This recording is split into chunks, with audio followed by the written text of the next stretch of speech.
સ્વાગત છે તમારું નેક્સ્ટ જેન ગુજ્જુમાં। શું તમને પણ એક પ્રોબ્લેમ થાય છે? જ્યારે આપણે વોટ્સએપ પર કોઈ સારા ફોટા મોકલીએ છીએ ત્યારે સામેવાળાને તે ફોટો સાવ ઝાંખો અથવા તો બ્લર દેખાય છે? તો હવે ચિંતા કરવાની જરૂર નથી। વોટ્સએપમાં એક જબરદસ્ત સેટિંગ આવી ગયું છે। ચાલો હું તમને બતાવું। હવે તમે મોબાઈલમાં વોટ્સએપ ખોલો અને કોઈ એક મિત્રની ચેટ ખોલો। હવે જુઓ ઉપર અહીંયા તમને એક નાનકડું HD લખેલું બટન દેખાશે। બસ એના પર ક્લિક કરો। હવે આ ફોટો સેન્ડ કરી દો।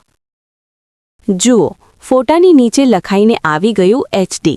હવે આ ફોટો સામેવાળાને એકદમ ક્લિયર દેખાશે, ફાટશે નહીં। શું તમને આ સેટિંગની ખબર હતી? કોમેન્ટમાં જરૂર કહેજો। આવી જ નવી ટેકનિકલ માહિતી ગુજરાતીમાં જાણવા માટે નેક્સ્ટ જેન ગુજ્જુને અત્યારે જ સબસ્ક્રાઇબ કરો।